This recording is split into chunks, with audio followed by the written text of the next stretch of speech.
पुण्यात नंगानाच करणाऱ्या गौरव आहुजाची ससून रुग्णालयामध्ये मेडिकल करण्यात आलेली आहे। आता त्याला येरवडा पोलीस स्टेशनला नेलेलं आहे। गौरवला कराडमधून ताब्यात घेण्यात आलं असल्याची माहिती सुद्धा मिळतेय। तर पुणे पोलिसांनी त्याचा सातारा पोलिसांकडून त्यांना ताब्यात घेतलेलं आहे। दरम्यान गौरव आहुजाचा मित्र भाग्येश ओसवालला पोलिसांनी अटक केली असल्याचं कळतंय। या क्षणाची मोठी बातमी आपण जर बघितली तर गौरव आहुजा याला सुद्धा अटक करण्यात आलेली आहे। मेडिकल नंतर आता येरवडा पोलिसांनी ही मोठी कारवाई केलेली आहे। गौरव आहुजा यानं त्यानंतर एक व्हिडिओ सुद्धा बनवलेला होता, माफी मागितलेली होती, मात्र अखेर गौरव आहुजा याला अटक करण्यात आली असल्याचं बघायला मिळतंय। काल आपण बघितलं होतं, हा गौरव आहुजा हाच व्यक्ती आहे ज्यानं महिलांसमोर अश्लील चाळे केलेले होते।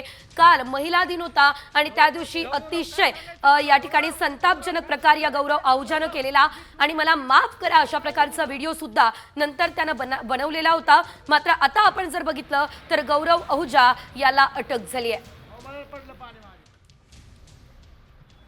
गौरव आहुजाला कराडमधून पोलिसांनी ताब्यात घेतलंय।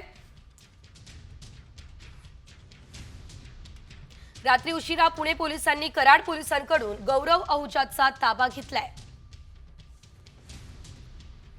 सकाळी येरवडा पोलिसांनी गौरवला मेडिकलसाठी ससून रुग्णालयात सुद्धा नेलं।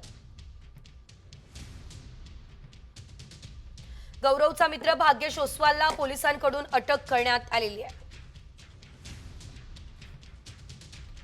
भाग्येश ओसवालच्या रक्तात अल्कोहोल आढळलेलं आहे। भाग्येश ओसवालच्या रक्तात अल्कोहोल आढळलं आणि त्यानंतर आपण जर बघितलं तर आता पोलिसांनी या दोघांचाही माज चांगलाच उतरवलेला आहे।